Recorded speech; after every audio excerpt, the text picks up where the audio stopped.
Hello, and welcome to the Bluegrass Sports Show, or The BS Show. We are two fat guys celebrating a win over the University of Tennessee. and Talking crap. I'm Carl. And I'm Perry. Yeah, and I'm on. And today, guys, we do want to wish everybody a happy Halloween. Happy Halloween. Also, Look at these two. we have some birthday wishes to go out to. Go ahead. Miss Loretta Philpott. Of course, her birthday is today. Happy birthday, and we'll watch her. And one of my favorite family members in the history of my family, Miss Amanda Scow. Today is family members in the history of my family. I love you with all my heart. Happy birthday to you. Yep, happy birthday, guys. What else was we want to do? Oh, I do want to apologize for the video not getting released yesterday. I went to the Kentucky game last night. And by the time I got back, it was so late, there was no point in releasing a video, so we didn't get one released yesterday. So I do apologize for that one. But I guess we're going to jump right into it. We're just doing an overview of the Kentucky-Tennessee game, the Kentucky Morehead game, where we get a look at the football team, we get a look at the basketball team. That cover both of them. So you go ahead and start with the football team. Well, it's a football game. You already know what you have with the football team. Right. And we said on the previous video, to me, a lot of people didn't look at the Tennessee game as a must-win. I thought it was. I felt like as bad as what Tennessee is at this point, if you go in and you lose that game, then you lose the fan base. And it doesn't really matter what you do the rest of the season. You lost the season. Exactly. Yeah. The season's gone at that point. You could still have an immaculate record, but still. I didn't think so. It is what it is. But they come out. They came out. They look nice. Coaching staff very well prepared. Didn't have any poor decisions. But there was a couple of times where you would question play calling, but you could do that with any team at any point in any game. What upset me, you had 4 fumbles. Kentucky lost 4 fumbles in this game, and they lost all 4 in their own territory and put Tennessee on the scoring side of the field. A certain gentleman from Tennessee, who is a Tennessee fan by the name of Jack Miller Jr., he sent me a message the next morning. Well, I didn't watch it. From everything I'm hearing, Tennessee had it in the bag and gave it away. I'm like, no, you idiot. Kentucky gave it to Tennessee to put in the bag. No, Tennessee moved the ball decently in the first half. Second half, it was... Now, Tennessee, their defense... It was solid. It's always looked solid, though. It was solid. The secondary... They make some mistakes, but they've looked pretty solid. The secondary was okay, but... Benny Snell run all over them all night. Kentucky posted their highest for a season for rushing yards. Yeah. All-purpose yards offensively, they only outgained Kentucky by, it was very minor, and 80-some of that come through the air on the last drive with Tennessee trying to score, where we were up 3 with 30 seconds to go. We had them push back 4th and 25, and they complete a 26-yard pass. And then from midfield, they throw a Hail Mary to the end zone, and a guy makes a miracle catch to the 3-yard line, but we tackle him immediately. Right. Thank God. But outside of that, Kentucky dominated that game. Whenever Kentucky held on to possession of the ball and didn't fumble, even on the plays that they fumbled, they come after plays where we had made huge gains. Right. We were starting deep in our own territory. We were getting close to midfield or nearing midfield, was moving the ball, and we fumbled. The only one that's an exception to that is the first snap of the game whenever Benny Snell fumbles. So, other than that, Benny Snell was magnificent. Right. Steven Johnson gets hurt. Bring Drew Barker in for one possession. He fumbles. Yep. So, trying to rush for a first down whenever he had Juice Johnson 10 yards behind the defense for a touchdown. He tries to rush for a first down, and he gets hit and he fumbles. Oh. Something that was very telling to me, a lot of people think the Drew Barker era ended, barring a significant injury to Steven Johnson, in which we hope and pray it doesn't happen. I don't want to wish injury on anybody. But he was in the game, and whenever he come off after the fumble, he was being booed. And you don't know if Steven Johnson is going to return. And all of a sudden, and I'm watching this on TV, John Tyler and Jake were both at the game. They said the eruption that happened whenever this next moment I'll tell you about, that happened, it was like they never heard before. You hear on TV the crowd start going crazy, and you immediately know what it is. And it flips over, and it's a Willis Reed moment. It's a Larry Bird Boston Celtics moment to where here comes Steven Johnson sprinting out the tunnel back at the sideline. he's fine, ready to go. Yep. Drew Barker's in for one more set of downs. He gets a first down. Stephen Johnson comes in. Stephen Johnson wins us the game. Stephen Johnson with his legs. Last possession, we get it right at 5 minutes to play. Down 6. We were down 5, I'm sorry. Down 5, 26-21. Stephen Johnson and Beanie Snell methodically, piece by piece, down the field. Stephen Johnson with his legs making plays, piece by piece, down the field. He does a Superman into the end zone for the go-ahead touchdown. I love Stephen Johnson. The play for the two-point conversion, beautiful. You run essentially a wildcat reverse, a double reverse, to where Benny takes the snap, dishes it off to, so I can't remember who in the world he dishes it off to. It may have been Juice. I can't remember. He runs the reverse, dishes it off to Stephen Johnson, who reverses it back around to throw it to Benny, who pokes his head in to get the 2-point conversion. That game was close because Kentucky made it close. They were heads and shoulders better than Tennessee, and then you have instead of Butch Jones getting fired at Tennessee for losing to Kentucky, he still got a job somehow. But Jim McElwain, who lied about having death threats to his family last week, comes out and said, we have no proof that this ever happened. So Florida fires him. So Florida's lost their coach. Tennessee sucks, but Florida had to fire their coach. Just a very interesting weekend in college football. Very proud of the Cats. I've been very open about my opinion about this team. Yep. I don't think they're that good. Saturday night, they did what they needed to do. They took care of business. They got the W. And, like you said last time we talked about Kentucky football, the opportunity's there. I mean, the opportunity's there for them to have a great record. They just got to step up and do it. And Saturday against Tennessee, they stepped up and got it done. And we're going to have to see that against better teams. You have Mississippi in Lexington this week. Mississippi lost their starting quarterback, best player on their team. Backup quarterback looked good this past weekend. Right. So he looked good. So we don't know what we're going to have. Kentucky's favored. Like I said, Kentucky's going to be favored in 3 of their 4 games left. Right. At this point, they are favored this weekend. They'll likely be favored at Vandy next weekend. Louisville's up in the air though. Louisville's up in there. We're going to be heavy underdogs against Georgia. Yeah. Georgia's going to kill us. But put this into perspective, folks. Georgia has to play Auburn between now and then. They're going to Auburn to play. Mm-hmm. We take care of business. We knock off Ole Miss. We take care of business. We go down to Nashville. We knock off the doors. We're going to Georgia with a chance to win the East. The winner of that game, if Georgia loses to Auburn or loses a game between there, Georgia still has to lose a conference game. Right. We go to Athens as long as we take care of business and they lose for the East. Yep. That's all you can ask for. Right. You be in the conversation. I don't particularly. Right. I think last year's team was better than this team. This team in spurts shows me things, and in other spurts, I just want to pull what's left of my hair out. But what's left of your hair? you're in the conversation. Right. That's all you can ask for. Yeah, especially from a Kentucky team. I mean, in football, exactly. Yeah. Now we will transfer ourselves into the basketball game. You were present last night for the charity game. What do you think?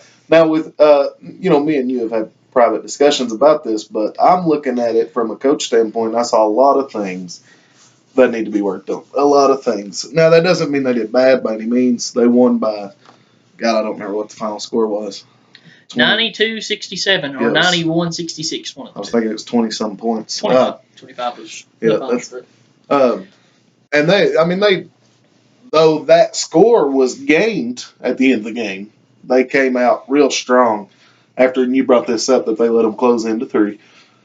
And then they came out real strong. They started playing real good. But they had a lot of defensive breakdowns early that I just was not very happy with. But me, I look at games like a coach looks at games. So I see a lot of things that we need to work on. And Knox looked fantastic to me on an offensive side of the ball, even though he's still thinking about what he needs to do versus just going out there and doing it. P.J. Washington looked fantastic. Quade or Quad or however you say his name. Quade. He looked awesome. I was very impressed with him. He looked really good. Gabriel's extremely tough this year.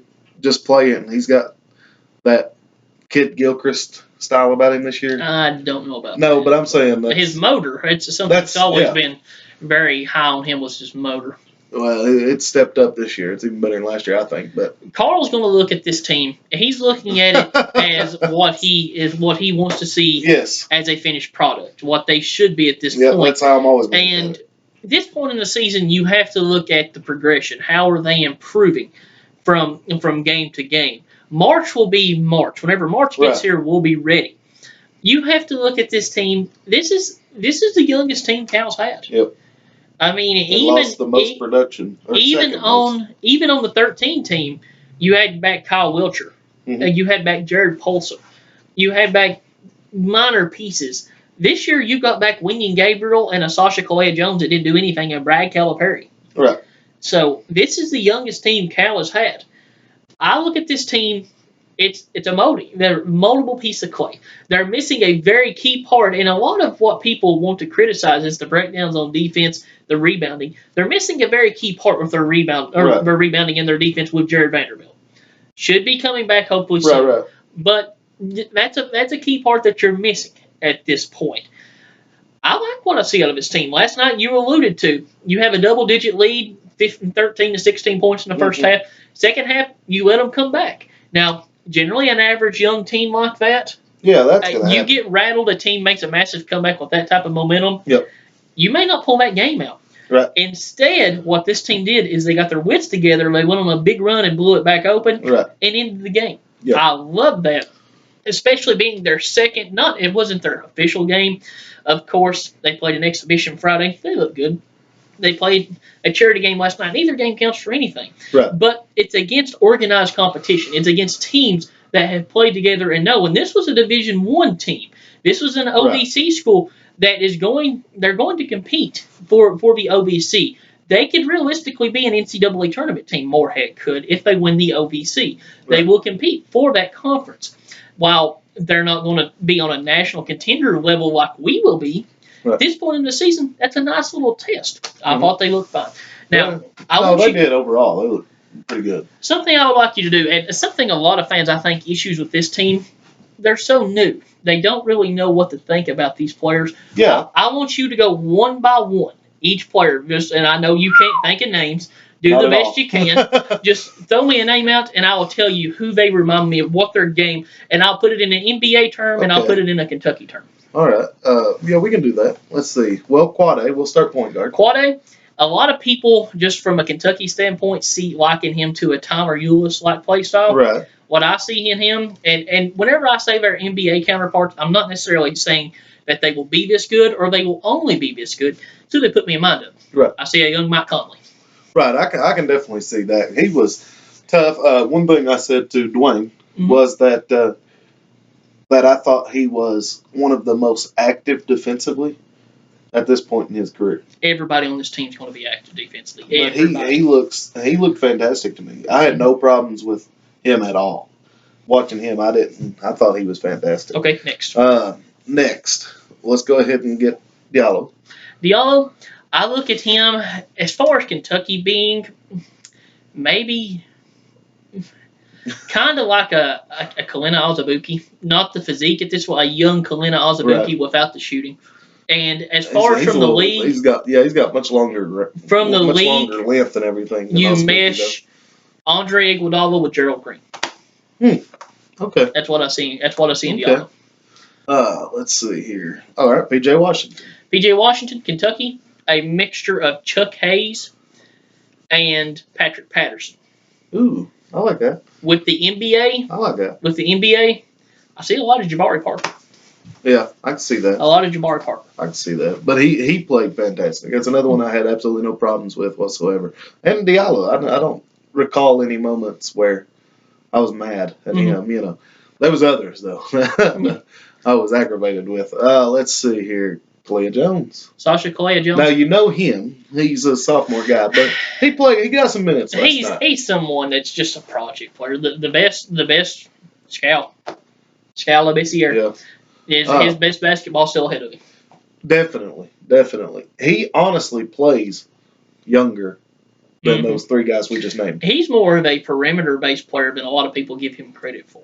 But he's got some work to do. So we'll go the other sophomore there with Gabriel. Winging Gabriel, I gave this one a lot of thought. Now, the motor, I like the reference to Michael Kidd Gilchrist. Right. Now, completely different play No, styles. yeah. Maybe I would put him closer to NBA anyway, Gerald Wallace. I don't see Gerald Wallace. I see more so at the NBA a Boris Diaw. Okay, yeah, I can see that. I see a Boris Diaw. Now, also, I could see a Bobby Perry in comparison at Kentucky a little bit. He's more of a perimeter base than what Perry was, but just somewhere along that line. Better shooter, I think, too, as well. But yeah, I can see that. Now here's where I'm searching for names. Well, I'll go ahead now. Now, with a guy like Kevin Knox, Kevin Knox, looking maybe along a Ron Mercer-esque player in the league, and I don't want to make people think I think this is how good he's going to be. He models his game after Durant. He's come out and said that's who he wants to model his game after. Right. He plays a lot like Durant. Now, with Nick Richards, that's someone I look at. I've told you he reminds me of a young Jamal McGlory. A lot. Jamal McGlory. A lot? Just necessarily in the NBA, I've not really been able to put my thumb on someone he reminds me of directly. So I'm going to leave that one. Maybe a JaVale McGee-esque player. You could say McGlory as well in the NBA. Well, yes, but that's Kentucky comparison. NBA, maybe JaVale McGee. He's really athletic. A lot of length, good shot blocker. Mm-hmm. And Shea Alexander, who might be my favorite player on this team before it's all said and done, at Kentucky, I'm going to compare him maybe to a Gerald Fitch. Maybe, somewhat. In the NBA, I'm going to look at a young Sean Livingston. I like that. I like it a lot. I like that. And once again, it does not mean any of these guys will be as good as that or only that good. Just it's who their play styles remind me of. And I mean, overall, I think this team, they've got a chance. They've got some work that needs to be done. It's early. They got a chance. We have played one exhibition game and one charity game. We still have another exhibition game before real games even start. Me and you talked about this, and the team, I don't remember what year it was, but I think it was 2013, right after we won the championship. Yeah, 2013. That we didn't even make the NCAA tournament. This team's much better. People look back at that team and they want to think of that as just being this awful team. And that team was playing good basketball. They were. And they lost their best player. But I think this team's better than that. Nerlens Noel was on pace to beat Anthony Davis's block record that he set the year before. And Nerlens was worth 10 points on defense. Mm-hmm. Nerlens was fantastic. It forced Willie Cauley-Stein, who was not playing a lot at that point, to play. Right. And we were held hostage at the point guard position, and we lost our best player. That team was a Sweet 16, Elite 8 team, and lost their best player. It's just the fact that team, the drop in talent from the best player down to Alex Poythress ended up being a nice player. Willie Cauley-Stein ended up being a great college player. They wouldn't rate his freshman. Right. So Poythress that's one of the biggest, to me, letdown players ever. I saw so much potential in him. But anyway. I liked AP.